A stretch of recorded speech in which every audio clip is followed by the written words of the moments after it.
وانفعنا ما علمتنا اللهم علمنا ما ينفعنا وزدنا علما اللهم اجعل أعمالنا خالصة لوجهك ولا تجعل فيها حظا لغيرك آمين يا رب العالمين. السلام عليكم ورحمة الله وبركاته. How's everyone doing today? Inshallah. Start with the praises of Allah subhanahu wa ta'ala, and all praise be to Him. We will ask Allah subhanahu wa ta'ala to say the salutation and the beloved Muhammad sallallahu alayhi wa sallam. Once again, we thank Allah subhanahu wa ta'ala for all the gifts that He has bestowed upon us, allowing us to have woken up this morning, the roof that He has given us, for our kids, our families intact, our limbs working perfectly, alhamdulillah, being able to see, being able to hear, being able to speak, the heart that beats, heart that we should remind ourselves of the gift that Allah subhanahu wa ta'ala granted us, the gift of Iman. And Allah subhanahu wa ta'ala is so right to choose whom He grants to be recipients of this gift. Allah subhanahu wa ta'ala has chosen me and you to be recipients of this amazing gift, alhamdulillah. Thank Allah subhanahu wa ta'ala for making us part of the ummah of Muhammad sallallahu alayhi wa sallam. Thus we say that beautiful dua to remind ourselves of this reality. Alhamdulillah, alladhi ahyana, wa praise due to the one who has granted us life. We are only awake through the permission of Allah subhanahu wa ta'ala. Ba'dama amatana, wa ilayhi nushur, and to Him return back to Allah grants us maximum benefit from our lessons today. Ameen ya Rabbal Alameen. So just again, something from the book, The Way to the Quran. The author mentions that by entering in Quran, last week we mentioned that number one, reminding ourselves that this is the eternal living reality. Allah subhanahu wa ta'ala is al-hayy, Allah subhanahu wa ta'ala is alive. And thus, like we are constantly in communication, Allah subhanahu wa ta'ala being al-hayy, being alive, He communicates with us as well. And His communication is the Quran. While entering the Quran, know that Allah subhanahu wa ta'ala speaks directly to you. This is the mindset we need to have when entering the Quran. We listening to the Quran, and this is Allah subhanahu wa ta'ala communicating to me directly. What is it that Allah subhanahu wa ta'ala is saying to me? So it's a personal journey that you're having with your Creator. And then he speaks about a new world that awaits you. So by entering the Quran, it's a new world that awaits you. And it's so beautiful, the appreciation of this. He says you will find a world of untold treasures of knowledge. You will find a world of untold treasures of knowledge and wisdom to guide you on the pathways of life. So you're on a journey, and Allah subhanahu wa ta'ala has facilitated this Quran to assist us on this journey. He says 100 new worlds lie in its verses. So, if you really want to experience it, open up yourself to Allah subhanahu wa ta'ala speaking to you. And this is what will be 100 new worlds lie in its verses. Whole centuries are involved in its moments. Whole centuries are involved in its moments. But he says very importantly, as you travel through the Quran, you will be summoned to choose. And this is what either makes or breaks your journey with life. To come across certain ayat, and Allah is going to summon you to choose, to commit to Allah subhanahu wa ta'ala. To read the Quran is nothing less than to live the Quran willingly, sincerely, devotedly, and totally. So if you really want to experience the Quran, then this is the step that we need to take. And so Allah subhanahu wa ta'ala grant us the reality of this. So I invite you and I invite myself onto this journey, inshallah. We're going to experience Quran by Allah subhanahu wa ta'ala speaking to us, inshallah. Ameen. So we pursue Surah Furqaan. Surah Furqaan being the criterion, showing us the way forward as to what is pleasing to Allah subhanahu wa ta'ala and what is displeasing to Him. We start with the ta'awwud, a'udhu billahi min ash-shaytanir rajeem. We seek protection by Allah from shaitan first. Bismillahir Rahmanir Rahim, in the name of Allah, the most merciful, especially merciful. Okay, the verse that we need to start at is 43. Okay. So I'm going to go 2 verses back to give us context. And Allah subhanahu wa ta'ala is speaking about a people that were given the opportunity for guidance. They were given the opportunity for guidance, but they consistently turned away. And they say, in kana la yudilluna. Indeed, you almost misguided us. The Prophet almost misguided us an alihatina from our deities, from that we were worshipping, from the things that we are following. لولا أن صبرنا علينا. If we didn't have sabr on this. I imagine this guidance comes and they say, if we didn't have sabr on what we were doing, we would have given in to him. Sorry? They still fast in the wrong thing. And Allah subhanahu wa ta'ala often says, they claim that we found our forefathers on this. And something I find amazing about this, the statement that they make, is many times we find ourselves in the same predicament where, there's certain culture that we have. Culture, if it's in alignment with Islam, there's nothing wrong with it. But if the culture is out of Sharia, out of the alignment with Islam, then we cannot continue enjoying that culture, even though it's something that we were brought up with. Then beyond just the culture, certain things that we grew up with in our homes in terms of just our mentality, just how we interact with people, just how we address certain things. This sometimes is positive, sometimes is negative. I'm talking away from the actual cultural things, just how you were brought up in the house, the interaction, and where you see it the most. Where do you see it the most? When do you think you'll actually really see who you are? Sorry? With the children. Okay, why? It's when you get married. Because you coming now, living 20 years a particular way, and then you come into that marriage with that, you could call it baggage. That's where you actually see it. And why are you like that? Without you knowing, this is how I was raised, this is how I was brought up. Sometimes you don't know why you do things the way you do. Sometimes it's positive. If positive, alhamdulillah. But if it's negative, it's very difficult to undo. But we need to become conscious of that reality. And likewise with the spouse. 20 years they've been raised a particular way, so they come into the marriage like that. And subhanAllah, the rate of divorce today, it's very scary. MashaAllah, our grandparents and so on and so forth, they were able to, they made it through. Today, I deal with cases at 3 months, they're married 3 months divorced, 6 months divorced, courting for 6 years, 1 year, 3 divorces. This is the rate of divorce today. It's really, really scary. Because, this is how I was brought up, this is how I was raised, and without me knowing, that's what you're coming in with. So again, exactly what Allah subhanahu wa ta'ala said, they said, no, but our forefathers. So we need to be conscious of this reality, Quran must be our guide. Our Rasul must be our role model. That's what you need to come in with. And it's not easy unless you're connected, unless you remind yourself, unless you're conscious of this, it can be undone. So they say, if we didn't have sabr on this that we're doing, then we would have been misguided. No, the Rasul is coming to you with guidance. وَسَوْفَ يَعْلَمُونَ, and soon they will know حِينَ يَرَوْنَ الْعَذَابِ, when they see the punishment, مَنْ أَضَلُّ سَبِيلًا, who is more astray on the path.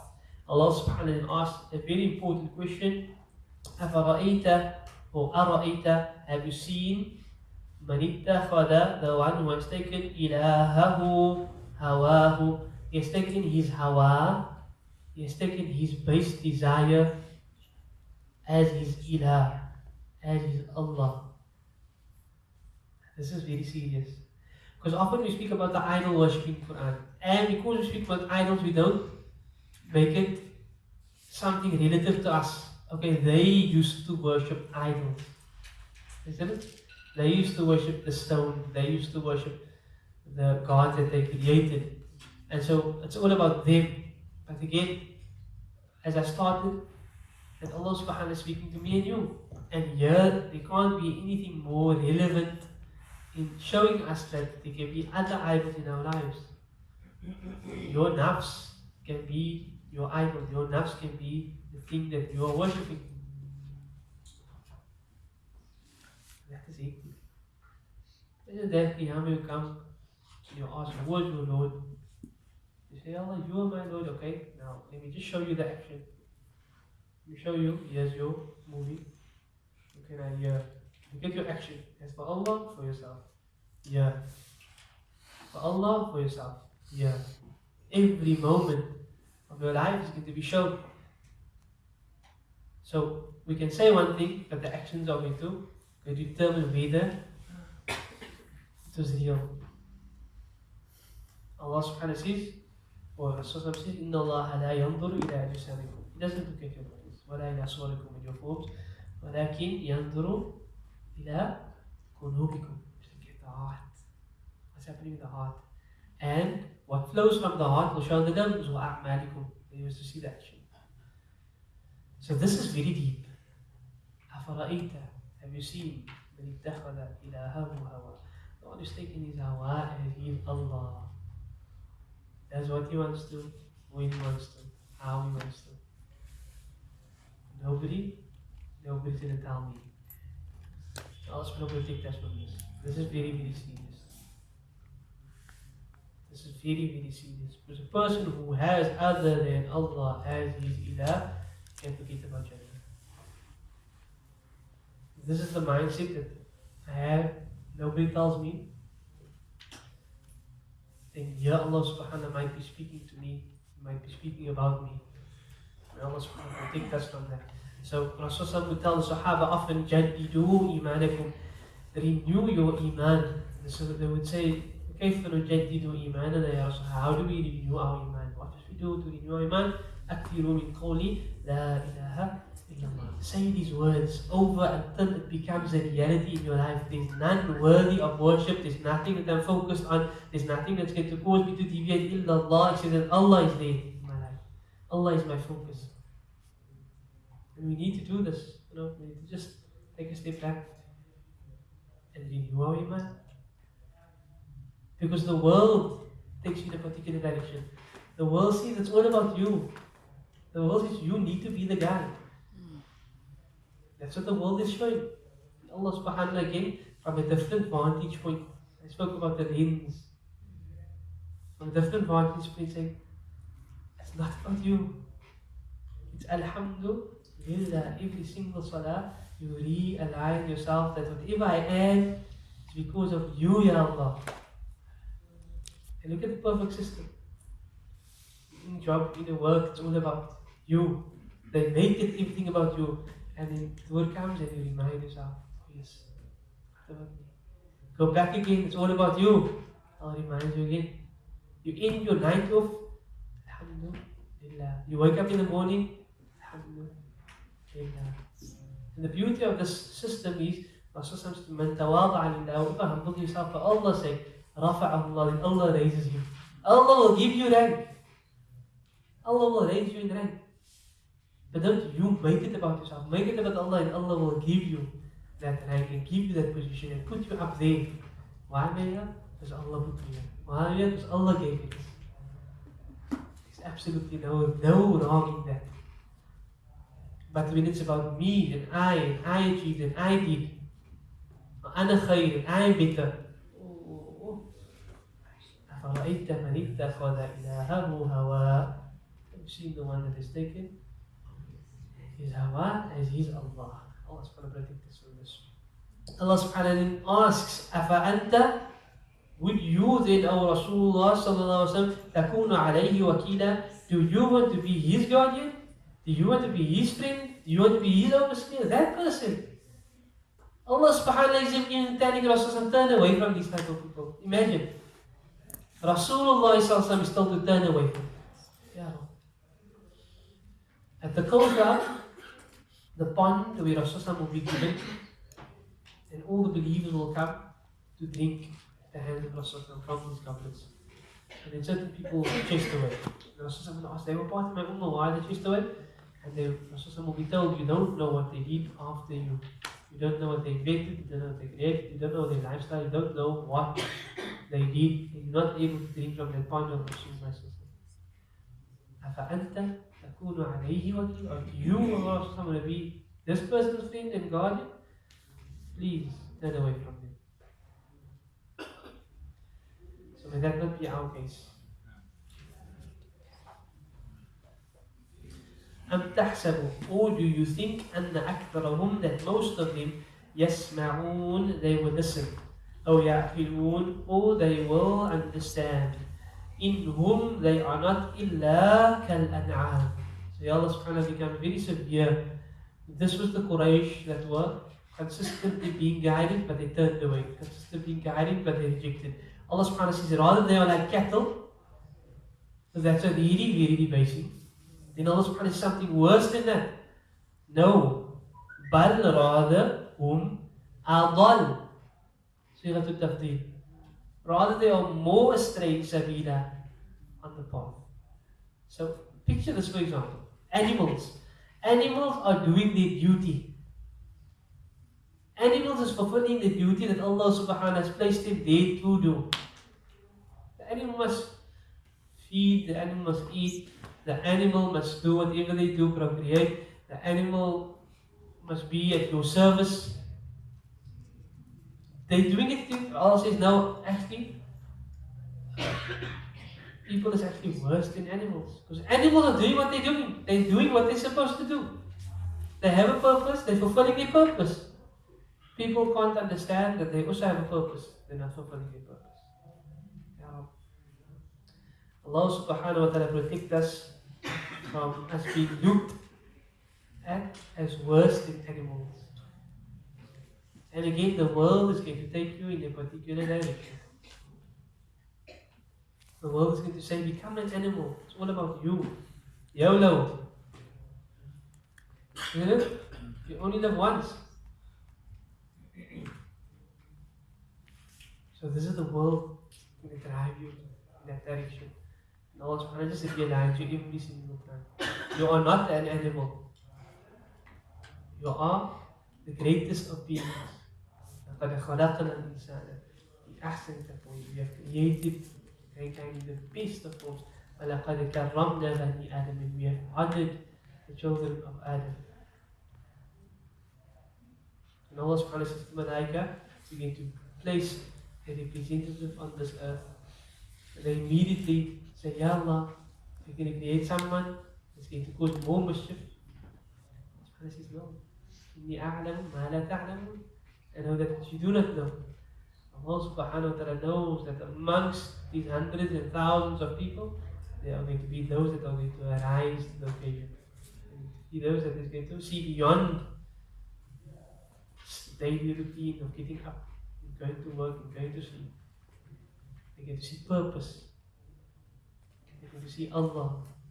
They can see creation that they can assist on this journey towards Allah. They get to see this. And that's what Allah subhanahu wa ta'ala said, I will allow this world to continue because I'm looking for them. I want to see them. Subhanallah. And Allah make us of them, inshallah. And Allah make us pillars of noor for others. Ameen ya Rabbal Alameen. Beautiful verse. Alam tara ila rabbika. Have you seen your Lord? Alam tara ila rabbika. Have you looked towards your Lord? Kayfa madda dhil. That's very interesting. How he has extended the shadow.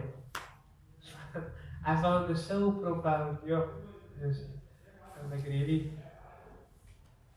I hope you would have stripping on this verse. So Allah subhanahu wa ta'ala speaks about the shadow. What is a shadow? A shadow is like your thing here on the side of you. You walk around, it just follows you around wherever you are, based on the sun shining on you, the light shining on you. Allah subhanahu wa ta'ala says, وَلَوْ شَاءَ. If Allah will, if He will, لَجَعَلَهُ سَاكِنًا. Allah could have made remain stagnant, remain still. If Allah wished, the shadow would have remained still. But Allah subhanahu wa ta'ala says, ثُمَّ جَعَلْنَا الشَّمْسَ عَلَيْهِ دَلِيلًا. Then we have made the sun as a guide for it. The sun as a means of it following. So even the shadow is doing nothing there. Number one, you look at the shadow, it's as if it's always in a state of sujood. It's always, your shadow is worshipping Allah, number one. Number two, the shadow that's so light, guidance came, it followed it. Allah says the shadow is following the sun. Ya Rab, an inanimate object, part of your being, is making sujood and it's following guidance. Daily, all the time. You have a part of you that's in continuous ibadah. If you don't want to, then I'll make some part of you that's going to do it. Ya Rab. Your shadow is in continuous ibadah. If you don't want to, then I'll make a part of you that's going to do it, that's going to understand this guidance. It's going to follow the guidance. Yeah. So beautiful. Even when we disobey, our shadows in obedience.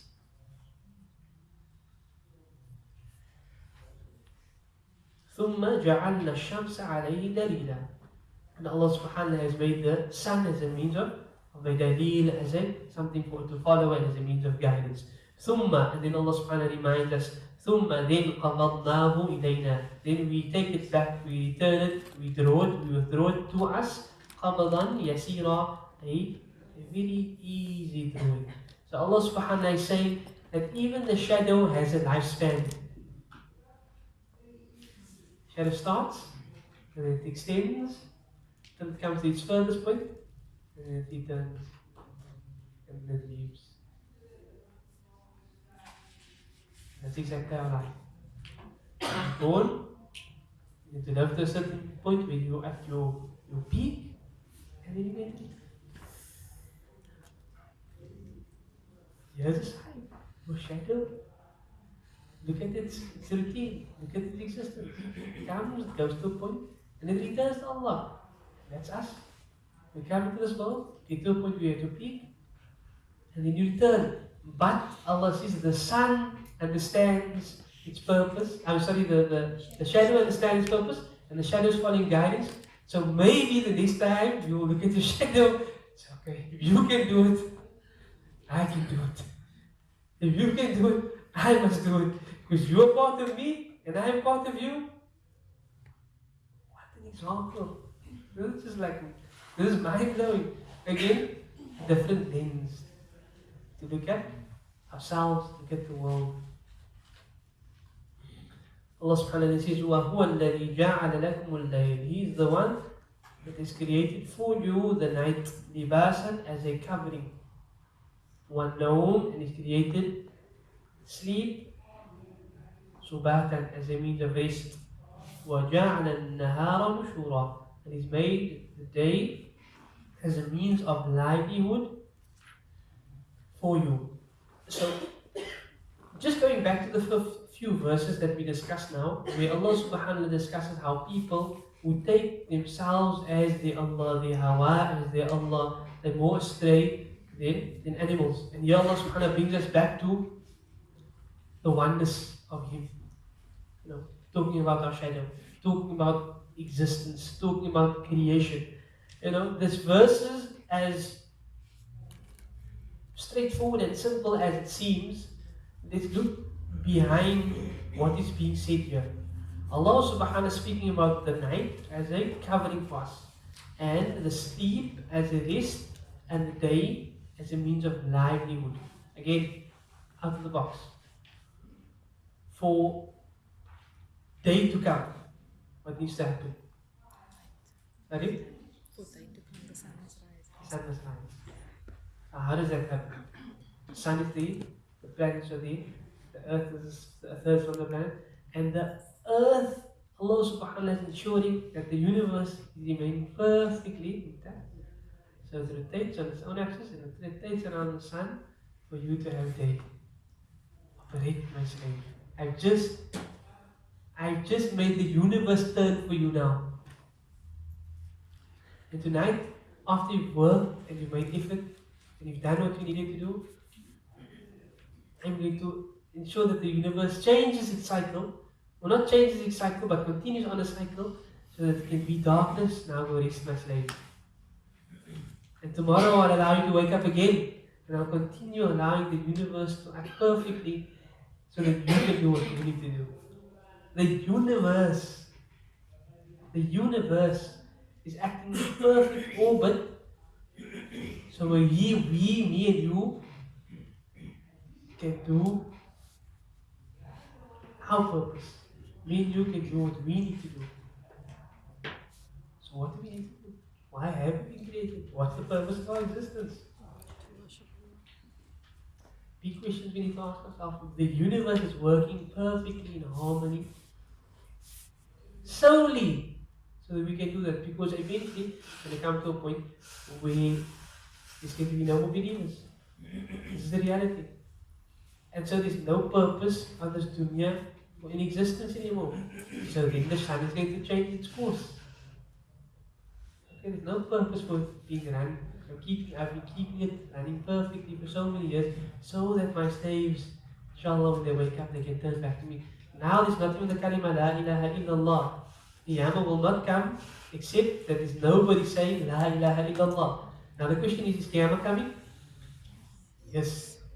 The Rasul says Qiyamah won't come until there's no la ilaha. So there's going to come a point on this dunya that no one out of the billions of people is going to utter the kalima la ilaha illallah. Can we picture the state of the ummah at that particular point? So at that point, Allah subhanahu wa ta'ala allows the sun to then change its course. And you'll see the sun rising from the other side. But then it's too late. This is the major signs. All the minor signs are currently happening. When that happens, it's too late. This is only for the disbelievers that now are in existence, and they will go through a certain amount of turmoil. But the signs are there. So Allah says He's the one that's created the night as a means of protection, and the sleep as a means of rest. He's created the day as a means of livelihood. Go out there, do what you need to do. وَهُوَ الَّذِي أَرْسَلَ الرِّيَاحَ, and He is the one who has sent the wind bushran as a glad tidings بَيْنَ يَدَيْ رَحْمَتِهِ, before He sent His mercy down, meaning the rains. وَأَنزَلْنَا, and He sends down مِنَ السَّمَاءِ, from the skies, مَاءً, He sends down water, طَهُورًا, pure water for us. لِنُحْيَا بِهِ بَلْدَةً مَيْتًا, in order that He gives life with it to a dead land. So Allah brings water down and He gives life to a dead land. وَنُسْقِيَهُ, and He gives to drink مِمَّا خَلَقْنَا, of that which we have خَلَقْنَا, created, that which Allah has created, from an'am, the cattle, وَأَنَاسِيَ, and people, mankind, كَثِيرًا, many, in abundance. Allah subhanahu wa ta'ala has done this as a mercy to us. وَلَقَدْ صَرَّفْنَاهُ بَيْنَهُمْ, and we have distributed it amongst them, all these favors, لِيَذَّكَّرُوا. Why? So that they can take heed, so that they can remember, me. All these favors, the universe running in perfect order. The water that we are able to, we open the tap and the water runs. How did they get water in the past? They went to fix it in a well. Allah has even facilitated. I don't want you to make so much effort to go get water in a well. That's going to tire you out. Open the tap, and there's your water. It's brought to us. Everything has been facilitated to make it easy for us. Again, why? What's the purpose? What's the higher objective? These are things we constantly need to reflect on. Because Allah asks, أَفَلَا يَتَدَبَّرُونَ الْقُرْآنَ, have you not pondered on the Quran? أَمْ عَلَى قُلُوبٍ أَقْفَالُهَا, are your hearts locked? Can't you see the signs? Can't you hear the reminders? Allah says, all this I've done, لِيَذَّكَّرُوا, in order that they remember, in order that they heed, in order that they ponder, in order that they reflect. فَأَبَى, but Allah subhanahu wa ta'ala says, فَأَبَى أَكْثَرُ النَّاسِ, but most people have refused. Have refused to contemplate, have refused to realize. فأبى الناس فأبى أكثر الناس إلا كفورا, except that they find themselves in a state of rejection.